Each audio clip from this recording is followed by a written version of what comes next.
Hello, everyone. I am Jerroleen Sorensen, and I am here to tell you, hopefully, about some adoption and illegitimacy, what a hard word to say, points that we can use when we're trying to break a brick wall, especially in England.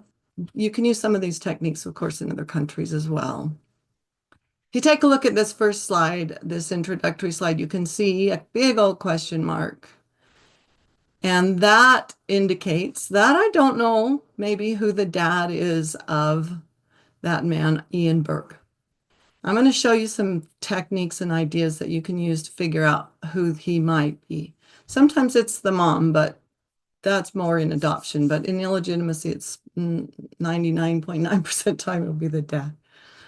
Okay, so take a look at that. And at the end, I want you to see if you can kind of give me some clues from what we talk about as to who that dad might be. Okay, so the question is, why is this research important? Well, we all know that many family lines include children who are not born into a marriage. Before 1837, it happened apparently about 5% of the time. After that, it kind of increased to a certain extent, but it also kind of decreased in other areas just for various reasons. But you would say at that point, that's not very many people. Nowadays, the illegitimacy, if you want to call it that, the born out of wedlock kinds of relationships, it's a lot higher. And in the United States, in certain populations, it's up in the 70%. So it's going to, in certain cases, be more difficult for the 20th century, the 1900s. A lot of times, nobody knows who the dad was or what happened or why the child was born out of wedlock and so on. I mean, that's not something people talked about very much. So, I mean, my grandma said it was someone in the woodpile came out of the woodpile and made one of her ancestors pregnant. So, they didn't know who the dad was. And doing this research, it restores family lines, it restores people's identity, and it gives people connection to different family lines that they might not have found otherwise. So before we start on the illegitimacy part of it, of course, adoption and illegitimacy go hand in hand because oftentimes it's the illegitimate children who were adopted. So I'm just going to give you a few ideas about adoption in Britain. If you feel like you need more information, I could probably do another class on it. And so we can, just let us know. We love to do classes, whatever you want us to do. So in a historical context in England, this is English research. Before 1926, adoption was informal. You really didn't find a lot. You won't find a lot of like civil records or anything like that about people being adopted. They just would take them into their home, and that was their adopted child. So, like, if a dad died and the mom couldn't take care of the baby, it may be put with the relatives or neighbors, or oftentimes put into charitable institutions. And if those children were able to be adopted out by other people, and unfortunately, this usually was people who were looking for people to work for them rather than people to raise as their children, then they would come to those orphanages and just take a child, and it would be their child. But oftentimes it was not a good situation, abusive. Sometimes that could be something that you're looking at in your own ancestry. Legal guardianship was actually a thing. It did exist, but it was not the same thing as being a parent. Like in our normal adoptions now, you're actually a parent. In 1926, they introduced the Adoption of Children Act, and it was the first legal framework for adoption in England and Wales. And so it did make it so that adoptions were more formal and legal. And it also made it so that they could be monitored more closely, and so that people were not adopting people simply so they could use them in various ways. Not that all adoptions were like that. I'm sorry, I don't want you to think that all the adoptions of children in the 1800s were like that, but a good many of them were. Okay, so after 1949, they really started getting interested more in the child's welfare, and so they really monitor a lot closer since that time. And nowadays, of course, you would adopt from an actual adoption agency and make a contract. And so it's much more like step-by-step kind of things. Okay, so these are the records for genealogists if you're trying to find an adopted child before, say, 1926. Oftentimes, in civil registration, a birth index may include the adopted annotations after 1927, but before that, you won't find them in civil registration. It won't be there. There are adoption certificates, again, after 1927. You'll find legal adoption certificates, which would replace the birth certificate. And those are in the National Archives. Okay, you can find those in the National Archives. They're not in the same place as the birth certificate, but it is definitely there. And you can just go to the National Archives and look up adoption certificates. After 1926, again, especially after 1949, you're going to find some court records available for adoption orders and proceedings. And those are restricted by time. So you may not be able to, unless they're direct, like a direct grandmother or something like that, you might not be able to get a hold of those. I would look in newspapers, however, especially before 1926, because there may be some announcements of one kind or another in a newspaper about a child who has been taken into someone's home or someone died, and then the child is. Now, oftentimes the person who is adopted was adopted by grandparents. So if you find a child in a situation where they're with their grandparents and you maybe at that point don't know what happened to the parents, look for them being dead or in another situation where they couldn't take care of the child because then the grandparents would have taken over guardianship. There are many, many charities that took children in, particularly in the 1800s. They were pretty, I mean, from our point of view, those charities were fairly awful in certain ways, shall we say, but they did keep records for the most part. And the workhouses kept records before 1837, and some of them continued after 1837 as different institutions. And so you can, if you're looking in the area, find those charity records. But oftentimes census records will say adopted son or adopted daughter. So that will indicate, again, it's probably not a legal adoption in any sense of the word, but it just means that they took the child into their home and that is now their child. And of course, your best bet is DNA testing if you're looking for someone who's in your direct line. Because let me give you an example. My great-great-grandfather was adopted by his uncle, but it wasn't until after he had been in the workhouse for quite some time. We didn't know for exactly sure who his dad was, but he had told on his marriage record, we did have the name of Isaac Boone. So when I got my DNA done and I got my mom's DNA and my uncle's DNA done, all those DNAs came up with one, we only found one, but one connection that led us back to our original ancestor the earliest one that I have found in that particular line. And he was also directly related to that ancestor. So now we are pretty certain that that was his father, this Isaac. So it works. DNA is actually really good and useful. So here are some tips. So use the GRO for adopted children's birth records. That you will look in the adoption certificates area. It's in the National Archives. And that's post 1927, of course. Then explore the charity archives, as I was talking about. Consider DNA testing. Make sure that you realize that adoption records are often sealed in this century because of privacy laws. And so you may not be able to get access to some things. Interview your relatives for oral histories, because a lot of times people will say, oh yeah, I know so-and-so was raised by so-and-so. And then again, look at your census entries. Okay. So these are some resources also. These are on the handout, so you can get the handout and get these. These are online, actually. So you have the Jigsaw Adoption Agency, which has a nice history of adoption in the UK, and it might give you some hints and ideas. The Oxford Bibliographies also has a good history of adoption and might give you some ideas of where to look. The GRO, again, Family Search Wiki has a good article on adoption in England that has a lot of information, so I would definitely recommend reading that. And then the UK BMD, which is associated, of course, with the GRO, the General Register Office. They have also online digital adoption records so that are available time-wise. They'll the only ones that are available time-wise. Okay, there's that. Now we're moving on to illegitimacy, which is, again, related. It's sometimes difficult to know if a child's illegitimate. There may not be any obvious clues. So I'm going to give you quite a few different ways to tell. If you find a parish record and it says something on it, and these will be earlier, these will be usually in the 1700s, you'll find these names.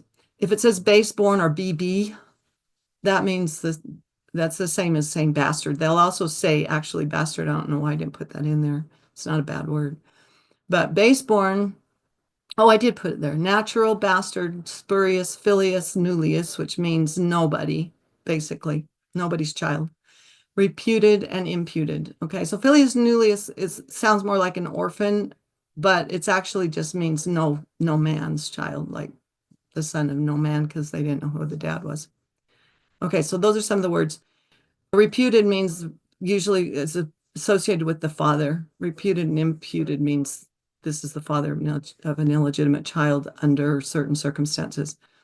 Okay, so if the surname on the child's record mismatches the father's name or it doesn't even have a father's name, then the chances are, but it's not always true, but the chances are the mother was not married to the dad. There are census clues. If the child's listed living with grandparents over and over, not just once necessarily, because a lot of times women would go off to work if they didn't have, if like their husband died or something like that, or their husband left them, which happened frequently too. Or if the child's with a mother and no father over and over, then you can probably take that as an illegitimate child. If the mother is an older woman and she seems like she's too old to have a child that age, or a child is a younger child that's like a big gap between that older sister, the oldest child, and that child, that's often going to be a child of one of her daughters rather than herself. It just isn't always that true because I found somebody recently who had a gap of 9 years, and that child really was that mother's child. And she was in her late 40s. So it happens, but not all the time. And then if they have two names, this is something really interesting because if a person winds up and you see them on different records with different names, the chances are they probably were illegitimate. And then probably the mother, almost not like probably 99% of the time, the mother actually then legally married the father. So they'll use the word otherwise sometimes. So bird otherwise Russell, for example, or bird alias Russell, although you have to be careful because alias also can denote a maiden name, especially on earlier records. So alias isn't always that useful, but otherwise it will almost always be that way. But if they have bird Russell with no hyphen, then that's likely going to be the father's name will be the second name and the mother's name will be the first, and they'll usually have been born under that mother's name. So you can, if you find it that way, then you can be pretty certain that it's illegitimate. If the child grew up, like I said, in an institution, if you go to institutional censuses and you find a child there, chances are, not always again, but chances are they're either illegitimate or an orphan, one of those two. If the child is living with another person, like a neighbor or a cousin, an aunt, another relative, then you can kind of start looking for an illegitimate child.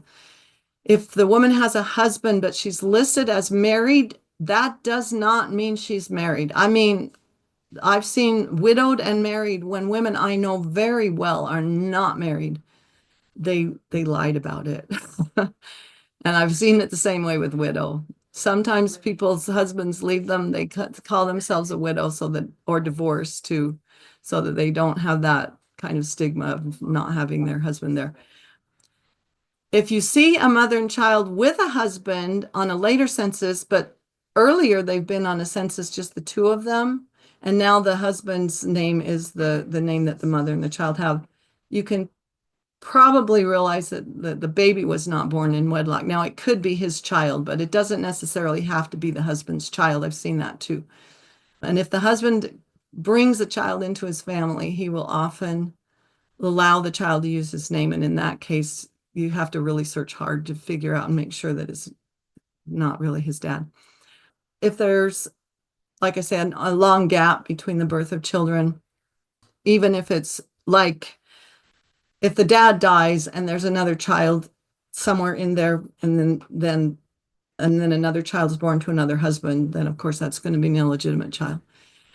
Missing birth registrations and baptisms. This is especially true in the 1700s. And let me tell you, you're not always going to find birth registrations and baptisms for a child because of just the way things were. They didn't have to register a child until 1837, and they didn't have to baptize a child. The other thing you're looking for is making sure that the child was not born in an Anglican church. If they're non-conformist, you have to look elsewhere. So just because you're missing birth registrations doesn't necessarily mean anything. The records are just not, they're not always straightforward. And just because it doesn't say illegitimate either, it doesn't necessarily mean that it's not an illegitimate child. If the birth registration is missing, look somewhere else. Because actually, quite often, what happened, especially if they had any money at all, if a girl got pregnant and she was still living with her family and they didn't want to kick her out, they would give her some money. She would go to Scotland, or she would go to Wales, or she would go to a relative in another city if they had any. And she would have that child in a foundling home, and then she would come back. And sometimes she would leave the child, sometimes she would bring the child back, give it to someone else to raise, or keep it and pretend that it was the mom's. I've even read of stories where their mothers, the mothers of the girls, would pretend to be pregnant and put cushions in and so on to pretend to be pregnant until the child was born, and then they would pretend to be the moms. If you look at names and they're just weird, that just doesn't fit, then again, look for illegitimacy. Or a middle name that looks like a surname, but it's not any of the mother's families, some kind of weird off their name. That could be the name of the father. Bride or grooms give their father's names on their marriage certificate. If it's different from other names on other documents, that sometimes is a signal that their mother told them just before they got married who their real dad was. That happened more frequently than you would think. They didn't know that their dad that they lived with their whole life was not their real dad. And then the mom would just tell them, like maybe when they're 18, so that they didn't fall in love with one of their cousins and get married to him. Upon death, if the will sent their property to the crown, this is for people who had a lot of property, not poor people, obviously. Or if somebody else's will brings up their name and says such and such a person, you can bet in that case that they probably were a child of the man out of his own marriage. So like he would have had a mistress on the side, because a lot of the upper class men had mistresses. And if they had a child by another woman outside their marriage, they would usually take care of them in one way or another, send them to, a good school, and even leave them property. But their property that was inherited through there are different means of inheriting property. And if it was crown property, they couldn't inherit, and the illegitimate child could not inherit. So that's kind of an interesting thing. So you look at that, look at what they inherited from their putative parents. Okay, so here are some of these are things I've already mentioned, some research hints and strategies for this.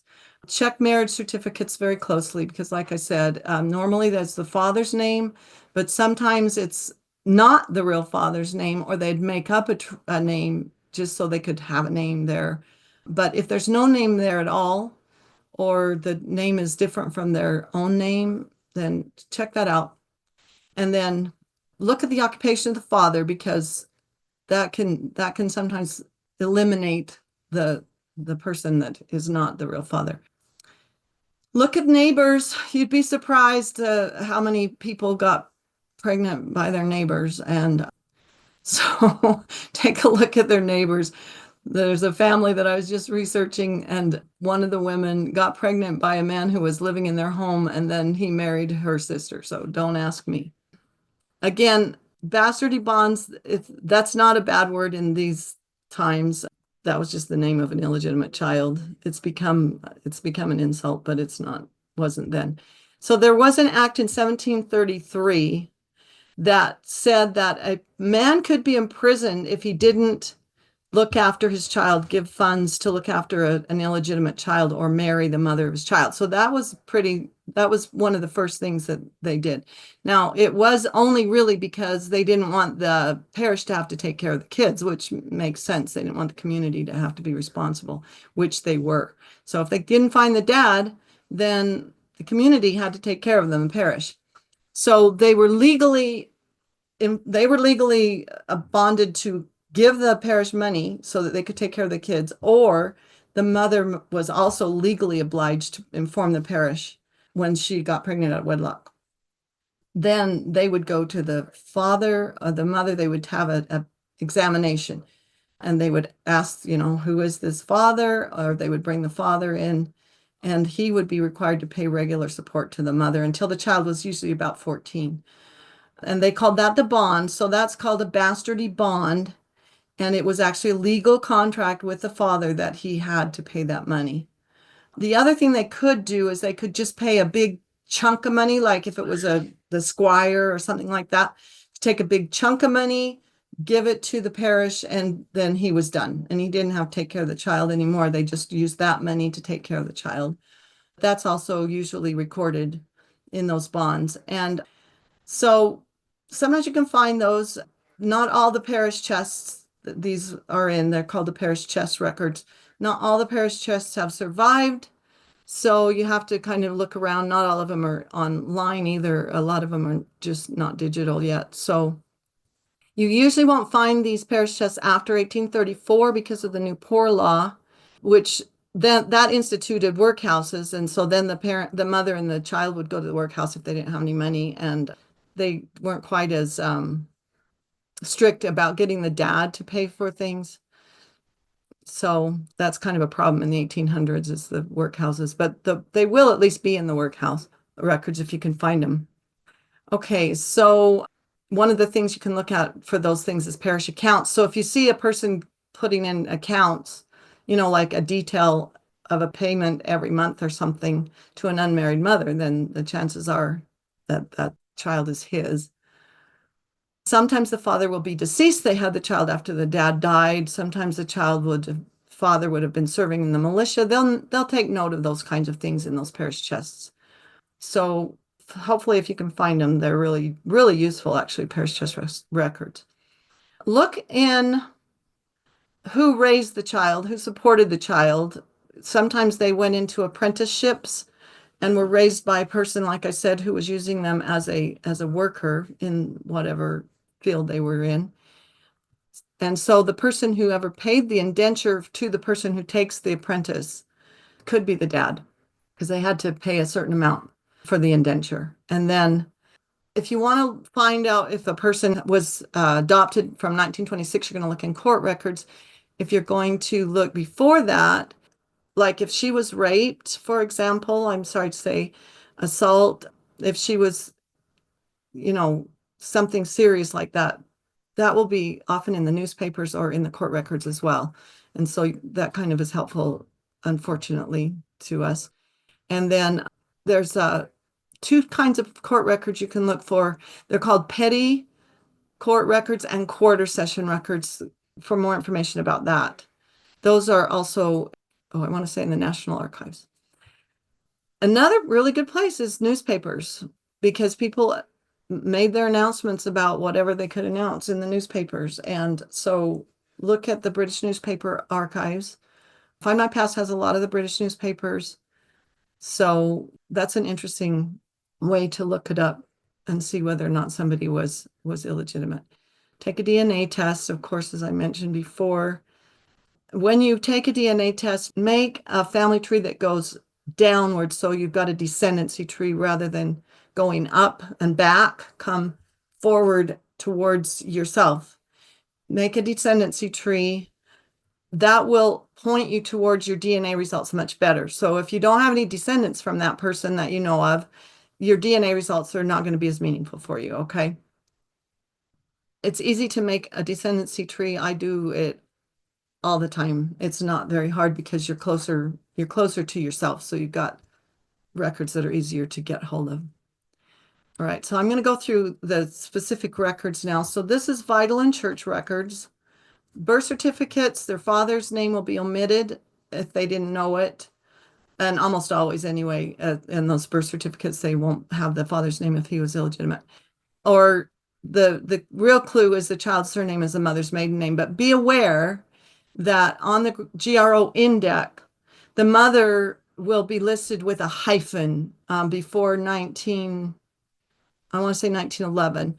The mother will be listed with a hyphen. There will be no mother's name. So if you see no mother's name and it's a hyphen, that means that it's the maiden name as a general rule, not 99% of the time it will be that. It will be because the mother's maiden name is the same. Now, be aware also, though, that I've seen so many times where the mother's name as the maiden name and the father's name is the maiden name of the mother as well. So not that they're related necessarily, closely related, although I've seen first cousins married, but it just means, that may be a confusion. So be careful with the names.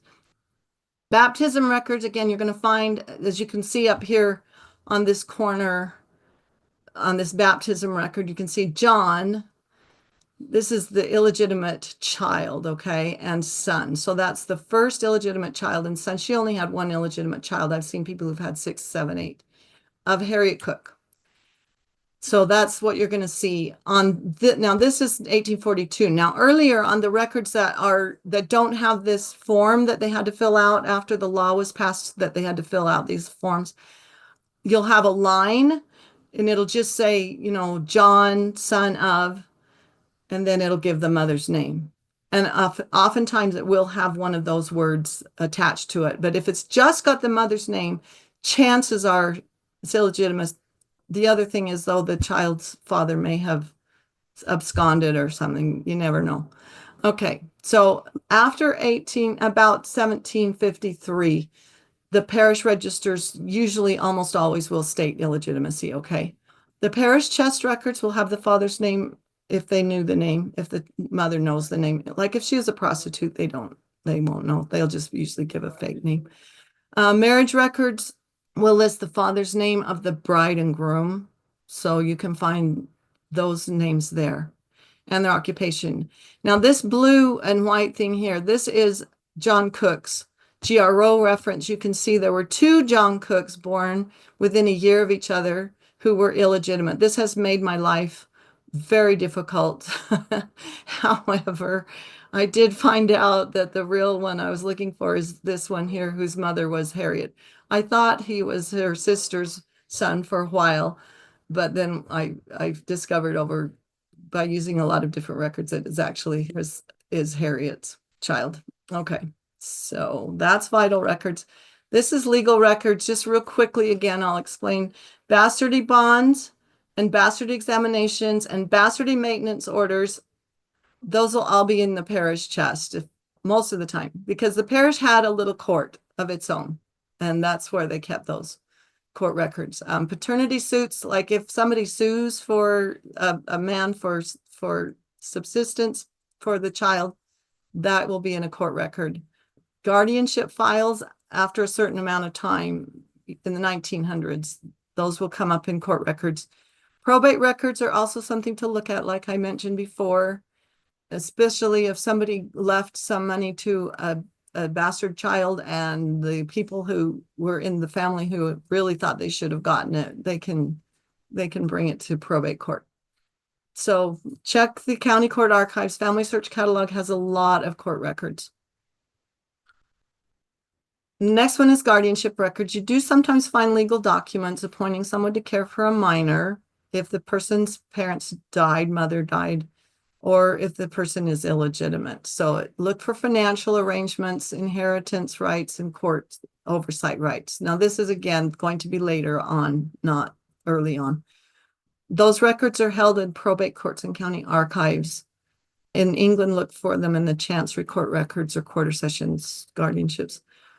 Those records may have the parents' names, so our siblings' names, if their brothers and sisters were also in guardianship. So that can be really helpful sometimes. Apprenticeship records, we've talked a little bit about that. Contracts bound the child to learn a trade that happened very frequently in Britain and colonial America And so sometimes you'll be able to find out who the father is by the contract, whoever signed the contract. Parish records and poor law records will include those agreements oftentimes. So those are also, the parish records will be usually in the parish chest. Guild records and city archives can hold those indentures. Also, take a look at guilds. Very important. Guild records are really important. Check quarter sessions in London, particularly in the archives.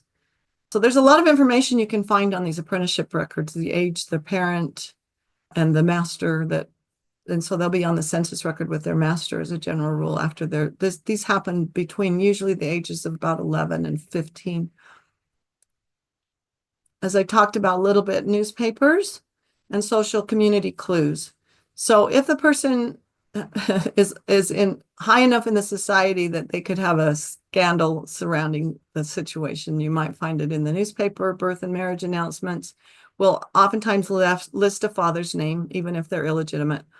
Social columns will talk about these kinds of things. They love scandals in England, they really do. And I don't know if they do anymore, but they used to. And legal notices, that someone has inherited something. So that's kind of what you're looking for. Again, in your community, look who lived nearby, who was living around them, who was involved.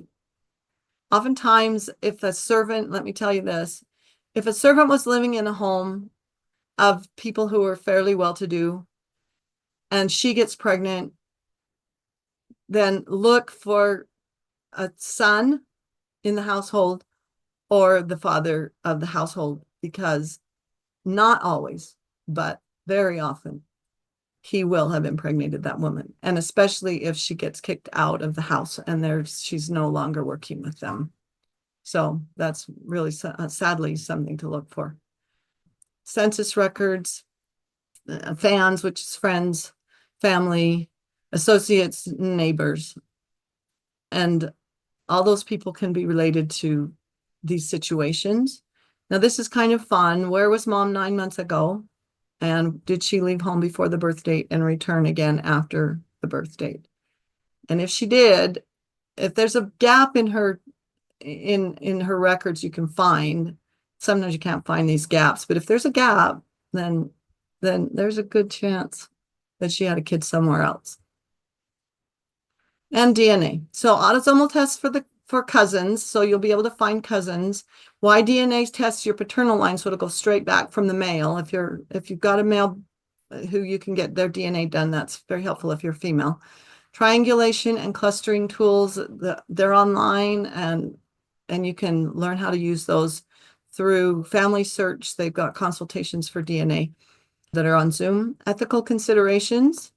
When contacting matches means be kind and don't assume that everybody knows that somebody was adopted or that somebody was illegitimate, because you do not really want to surprise somebody with the fact that their dad was not really their dad.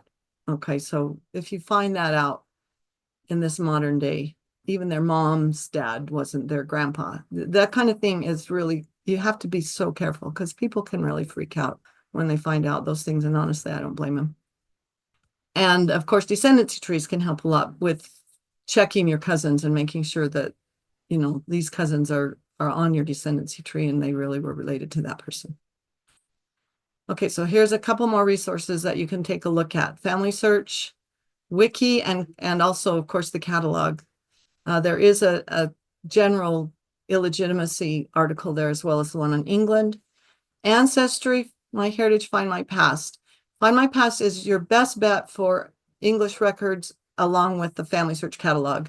They have got an enormous number of records that are very helpful, and they're not just vital records. You've got a lot of other records that you can look at on Find My Past. The GRO I absolutely love. You can get your certificates there digitally for births and deaths, and all you have to know is the volume number and the page, and you can get that easily. And I did something on this for the library. It's on YouTube. You can take a look at that, how to find those things on GRO and Find My Past and so on, General Register Office. Okay, parish projects. These are really, really important archives, okay, because what they have done is the parishes have gotten together all their parish records for births, marriages, and deaths and digitize them, put them online. Not every parish has these, like not every county. They're done by county as a general rule, but they're really cool when you can find them. Lancashire has a great one. And then of course you've got your DNA tools, and search on Google because there are tons of articles on this subject. And also there's a booklet called Illegitimacy by Eve McLaughlin. It might be, if you have a good library or you're near BYU library, that's in the library here, and I know it's in other places. It's one of the best sources of information about illegitimacy in England. You'll really love it. Okay, so just let's talk for just a second about emotional considerations. When we're talking about illegitimacy, not everybody thinks it's okay. You have to really respect people's privacy, and you have to really be sensitive. I know I was helping a woman with her genealogy, and she's in her 80s now. And she found out that her dad was not her dad, and through not necessarily not DNA, but other means, we discovered that her dad was not really her dad. And she was okay with it, but it really did cause some upheaval in her emotional life.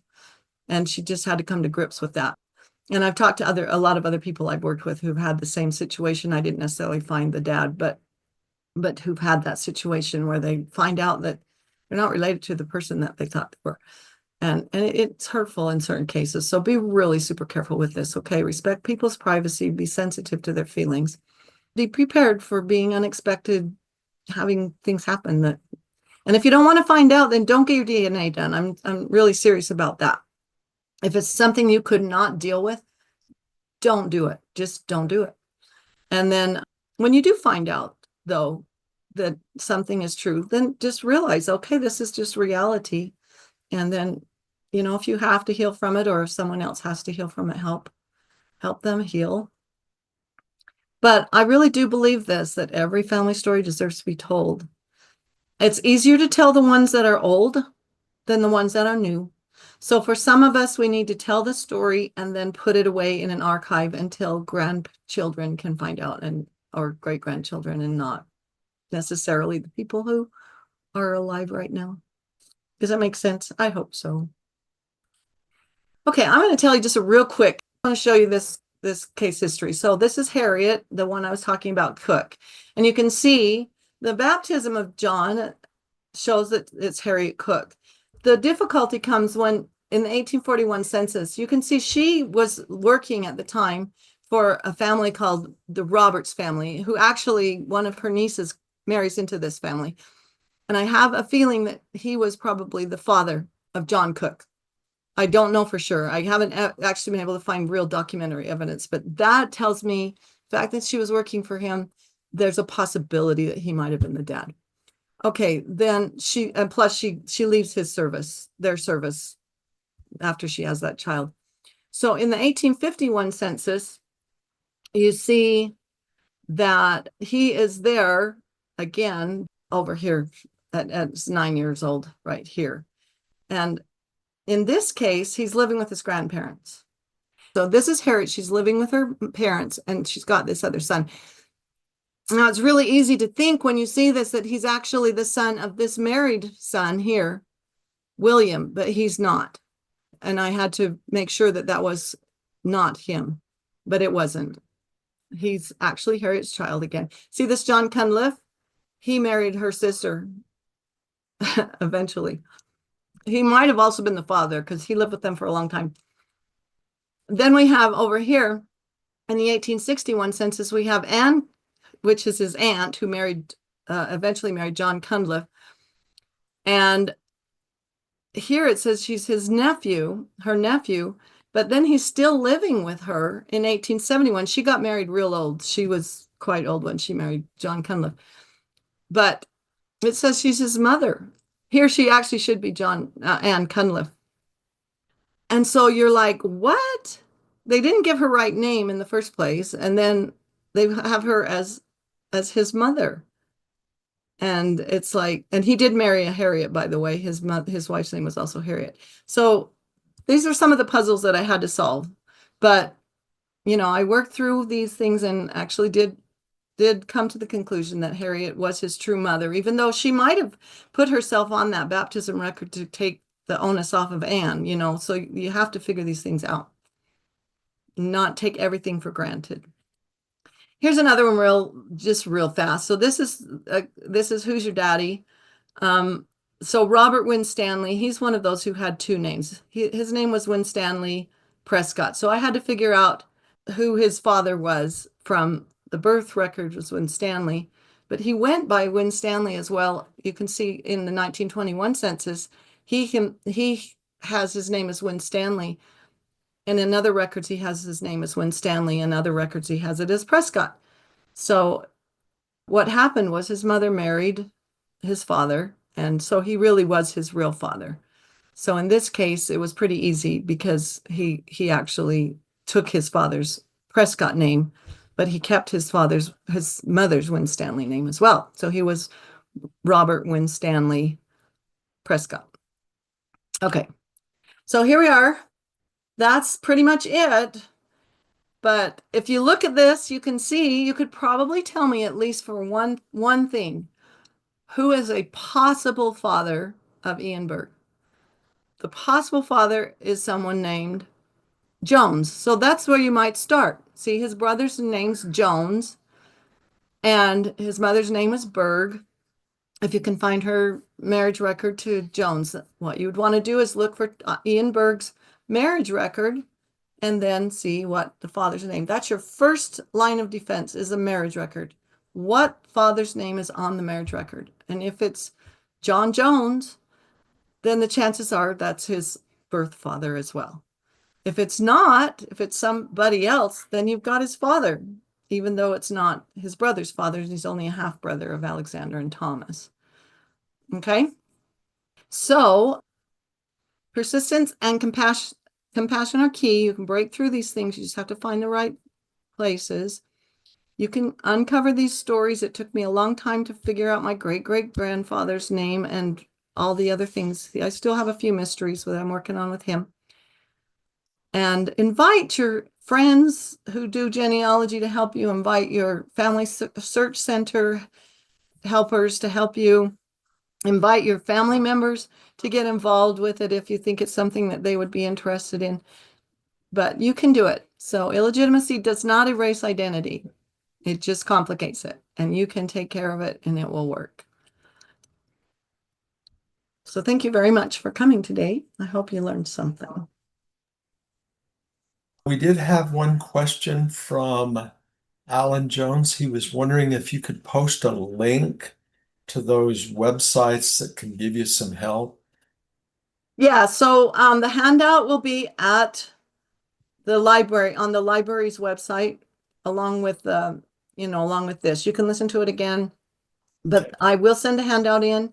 It will be there probably on Tuesday or Wednesday, usually is when it gets posted by our editor who edits these things. And then you can take a look at that and it'll have those links, okay?